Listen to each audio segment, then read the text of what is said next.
अस्सलाम वालेकुम, welcome back to my channel. आज हम बना रहे हैं बहुत ही मज़ेदार सी दही फुल्की। और फुल्कियाँ हम बनाएंगे बेसन की। और अगर आपकी फुल्कियाँ नरम और सॉफ्ट नहीं बनती हैं तो रेसिपी को फॉलो कीजिए, ऐसे ही बनेगी। स्टार्ट करते हैं रेसिपी। मैंने सबसे पहले एक बाउल के अंदर ले लिया है मैदा। ये मैंने तकरीबन 50 ग्राम मैदा लिया है और उसको अच्छी तरह से छान लिया है। और अब इसी बाउल के अंदर मैं शामिल कर दूँगी बेसन। बेसन मैंने तकरीबन 200 ग्राम्स बराबर लिया है और उसको छान लिया है। छानना बहुत ज़रूरी है, इससे एयर आ जाती है और बहुत अच्छे बनते हैं। अब मैं शामिल कर दूँगी इसके अंदर लाल मिर्च का पाउडर, थोड़ा सा नमक, थोड़ा सा ज़ीरा पाउडर, थोड़ा सा मैंने सोडा यहाँ शामिल किया है और 1 चम्मच मैंने अदरक लहसुन का पेस्ट शामिल कर दिया है। और अब मैं थोड़ा थोड़ा पानी डाल के इसको मिक्सचर बनाती जाऊँगी। इसका अच्छा सा मैंने बैटर बनाना है, लेकिन पतला नहीं करना। इसको मैंने थोड़ा सा थिक ही रखना है। और जब अच्छा सा बैटर बन जाएगा तो इसको मैं 10 से 15 मिनट के लिए रेस्ट दे दूँगी। और मैंने इसकी कंसिस्टेंसी जो रखी है वो इस तरह से रखी है कि मैं जब इसको टपकाऊँगी तो ये आराम से गिर जाएगा और बहुत ज़्यादा पतला नहीं होगा। अब हम अपनी चटनी की तैयारी करते हैं। और मैंने यहाँ पे एक पैन के अंदर ले लिए हैं तकरीबन 6 से 7 लहसुन के जवे। इनको मैं ड्राई रोस्ट कर रही हूँ और इसमें मैंने तकरीबन 15 ले ली हैं साबित लाल मिर्च।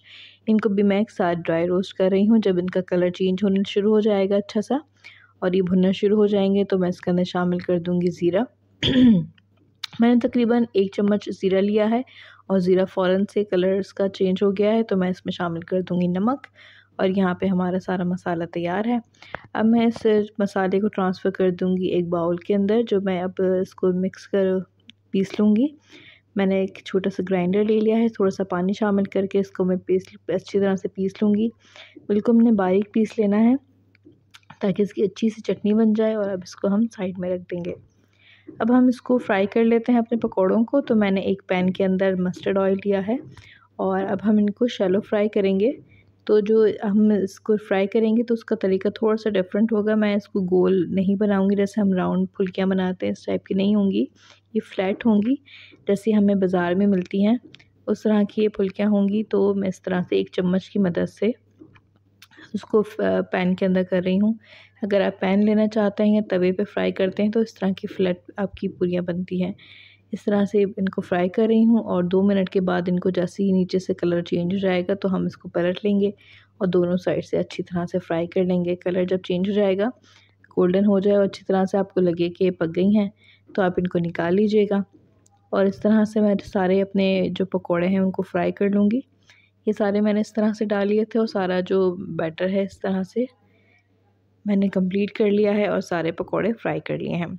अब पकोड़ों को मैंने एक बाउल के अंदर पानी लिया था, उसके अंदर डाला था और तकरीबन 5 से 10 मिनट मैंने इनको पानी के अंदर डाला है।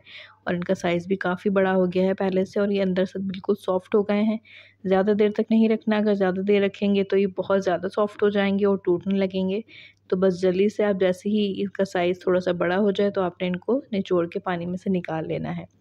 तो इस तरह से मैंने बाउल के अंदर निकाल लिया था। अब मैं एक बड़े बाउल के अंदर ले लेती हूँ दही। हाफ़ केजी मैंने दही लिया है और उसको अच्छी तरह से फेंट लूँगी ताकि इसके लम्स सारे निकल जाएँ। और इसके बाद हम शामिल कर देंगे अपनी जो हमने चटनी तैयार की थी। और चटनी आप अपने हिसाब से, जितना आप स्पाइस आपको पसंद है उस हिसाब से डालिएगा। और थोड़ा सा एडिशनल आपको नमक भी इसमें ऐड करना पड़ेगा क्योंकि चटनी में हमने कम नमक ऐड किया था। अब थोड़ा सा पानी मैं यहाँ पर ऐड कर रही हूँ और अपने जो मैंने फुल्कियाँ तैयार की थी वो इस दही के अंदर ऐड कर दूँगी ताकि जो फुल्कियाँ हैं वो दही भी एब्ज़ॉर्ब कर लें और अंदर तक बिल्कुल जूसी हो जाए। और इस तरह से मैंने सारी फुल्कियाँ दही के अंदर ऐड कर दी हैं। इसके बाद हम तैयार कर लेंगे अपना भगार। मैंने यहाँ पे थोड़ा सा लिया है ऑयल, इसके अंदर साबित लाल मिर्चें, ज़ीरा और कड़ी पत्ता शामिल कर लिया है और इनको अच्छी तरह से फ्राई करके इन दही बड़ों के ऊपर इसका भगार लगा दूँगी। भगार लगाना बहुत ज़्यादा ज़रूरी होता है क्योंकि इससे बहुत दही मज़े का हो जाता है और दही ख़राब भी नहीं होता जल्दी। अब इसके ऊपर मैं चाट मसाला छिड़क दूँगी और हमारे दही बड़े बिल्कुल तैयार हैं। बिल्कुल सॉफ्ट और फ्लफ़ी दही बड़े बनेंगे आपकी। और अगर आपको इसी तरह की रेसिपीज़ पसंद हैं और आप कोई फ़रमाइश करना चाहते हैं तो ज़रूर कमेंट करके बताइएगा।